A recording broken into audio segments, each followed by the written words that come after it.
नमस्कार काव्यरसिको, मनमोहक मराठी मालवणी कवितांमध्ये मी मनमोहन रोगे आपले स्वागत करतो। काव्यरसिको, आज 5 जून जागतिक पर्यावरण दिन। पर्यावरण दिनाच्या तुम्हाला शुभेच्छा। मित्रांनो, आपण पूर्वीपासून एक म्हण ऐकलेली असते, जे जे पिंडी ते ते ब्रह्मांडी।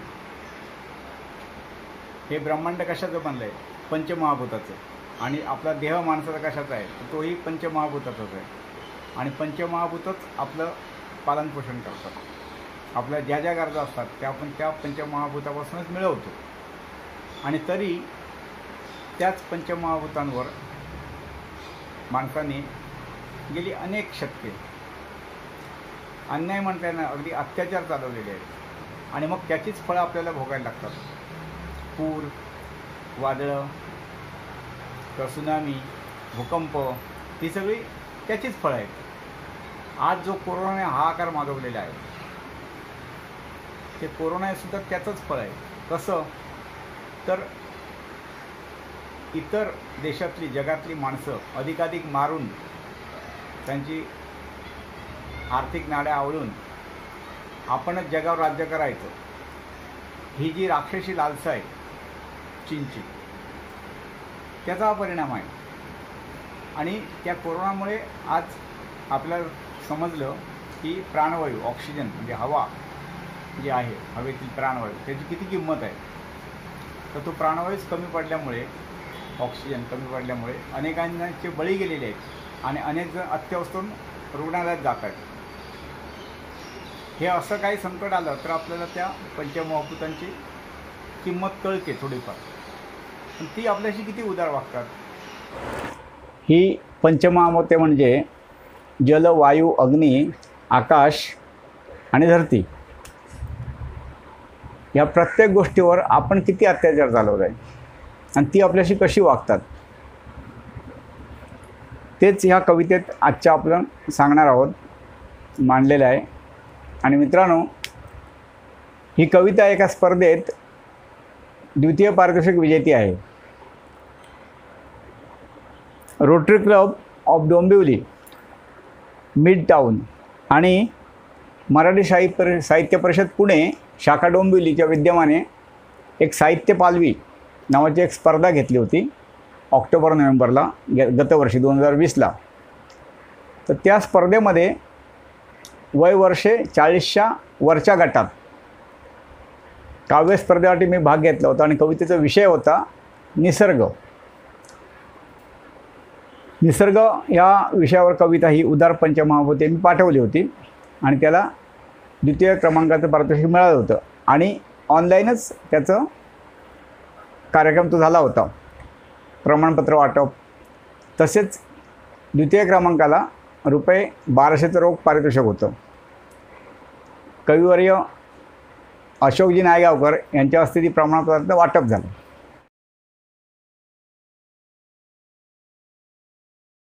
द्वितीय पारितोषिक विजेते जे प्रमाणपत्र होतं ते काही व्हॉट्सअप समूहांवर आणि फेसबुकला टाकल्यावर काही कविमित्रांनी आणि काव्यरसिकांनी अशी एक सूचना केली होती की ती कविता, ही जी आजची कविता आहे ती सादर करा म्हणून यूट्यूबला। तर मी तेव्हा सांगितले होते की लवकर आपण ती कविता यूट्यूबला घेऊ।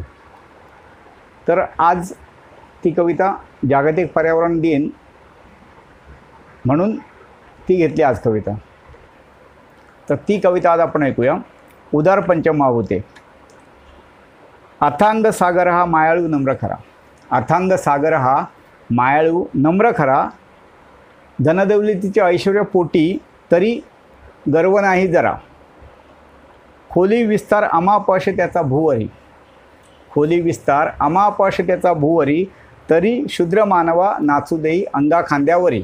बघा, इतका मोठा महासागर, एखाद्या पर्वतप्राय जहाजसुद्धा तो बुडवतो, पण त्याच समुद्राच्या लाटावर स्वार होऊन इवलीशी होडी घेऊन माणूस खोल समुद्रापर्यंत जाऊ शकतो।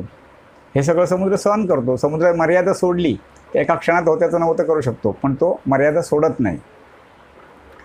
शिस्त नियमितता, अखंड सेवेची देवता. शिस्त, नियमितता, अखंड सेवेची देवता, ऊर्जा, शक्ती, नवनिर्मितीचा दाता. ऊर्जा, शक्ती, नवनिर्मितीचा दाता. भेदाभेद न करी प्राणीमात्रा देई समानता. भेदाभेद न करी प्राणीमात्रा देई समानता. सजीव सृष्टीचा प्राणदाता असे खरा सविता. सजीव सृष्टीचा प्राणदाता असे खरा सविता. सविता म्हणजे सूर्य. बघा, सूर्य नसेल तर सजीव काही जिवंत राहणार नाही. सूर्यापासून सगळे आपल्याला ऊर्जा मिळते, शक्ती मिळते. हरेक जीवन, हरेक सजीवा असे जगण्याची आस. प्रत्येक सजीव हा जगायचा प्रयत्न करतो. आपण जगण्यासाठी खातो, जगण्यासाठी फिरतो, हिंडतो, सगळं जे काय आहे ते आटोकाट आपण जगण्यासाठी प्रयत्न करतो. प्रत्येक सजीव, मनुष्य असेल, इतर प्राणी असतील, झाडं असतील, असं हरेक सजीव असे जगण्याची आस. जगण्यासाठी घ्यावा लागे हर क्षणी श्वास. आपण एरवी जगत असताना आपण जो श्वास घेतो, आपल्याला प्राणवायू फुकट मिळतो, ते आपण कळत नाही. पण आजच्या कोरोनाच्या काळात त्या प्राणाची किंमत कळते आहे. जगण्यासाठी घ्यावा लागे हर क्षणी श्वास. भरून वाहतो अखंड भूवर सेवेशी. भरून वाहतो अखंड भूवरी सेवेशी. कृतज्ञ असावे सदा प्राणवायुदात्या हवेशी. कृतज्ञ असावे सदा प्राणवायुदात्या हवेशी. देह मातीचा. देह मातीचा, मातीवरच लीला, माती म्हणजे माता. देह मातीचा, मातीवरच लीला, माती म्हणजे माता. मातीत जन्मूनही गाजविशी मातीवरच सत्ता. मातीत जन्मूनही गाजविशी मातीवरच सत्ता.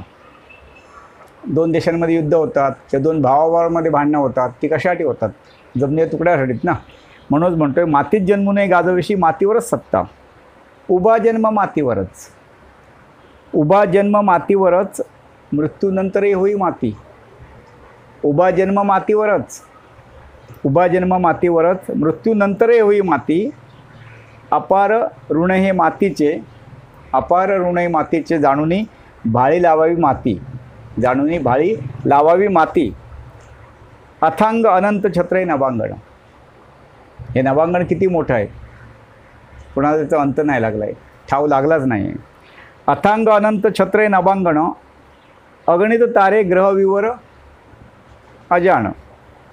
त्या नभांगणात तारे किती आहेत, ग्रह किती आहेत, विवर किती आहेत, कोणालाही अजून कळलेलं नाही आहे आणि ते कळणारही नाही आहे. अथांग अनंत छत्र हे नभांगण.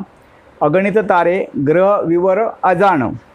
त्यातील तू एक अति सूक्ष्म कण. ब्रह्मांडाचा विचार केला तर माणसाची जागा काय आहे? अगदी शुल्लक तर शुल्लक, सूक्ष्मचा सूक्ष्म कण आहे. त्यातील तू एक अधिक सूक्ष्म कण. ठेव निरंतर अंतरी ही जाण. ठेव निरंतर अंतरी ही जाण. माणूस तीच जाणीव ठेवत नाही, हा भाग वेगळा. मानसा नम्र रहा सागरापरी. मानसा नम्र रहा सागरापरी, दाता बनून जग सूर्यासारखा. मानसा नम्र रहा सागरापरी, दाता बनून जग सूर्यासारखा. करसंचार सर्वत्र वायू जैसा. करसंचार सर्वत्र वायू जैसा. हो शोषिक सुपीक धरतीसारखा. हो शोषिक सुपीक धरतीसारखा. उदारपणा येऊ दे आकाशाचा. तुझ्यात उदारपणा येऊ दे आकाशाचा. गर्व अहंकार नको फुकाचा. उदारपणा येऊ दे आकाशाचा. गर्व अहंकार नको फुकाचा. पंचमहाभूते शाश्वत.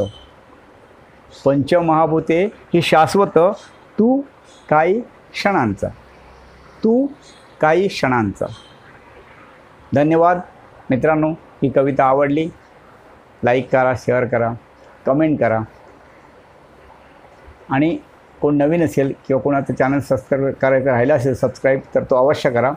आता परत आपण भेटू 13 जूनला. 13 जून हा एक विशेष दिवस आहे. पूर्वी म्हणजे 2 वर्षापूर्वीपर्यंत 13 जूनला शाळेची फाटकं उघडायची, शाळा सुरू व्हायच्या. आता गतवर्षीपासून 13 जूनच काय, शाळा बंदच आहेत. आता ऑनलाईन शाळा आहेत. तर त्या आपले मित्रमंडळी मिळत नाही, भेटत नाही, शिक्षकांचा सहवास लाभत नाही, शाळेत जाता येत नाही. आणि आता सगळ्या ऑनलाईन शाळा. तर ह्या ऑनलाईन शाळेला कंटाळलेले मुलं, त्या मुलांची एक प्रतिनिधी म्हणून एक बालिका 13 जूनला कविता सादर करेल, मालवणी, डोक्या झाला मॅड. त्या कवितेच्या वेळेस भेटूया. धन्यवाद.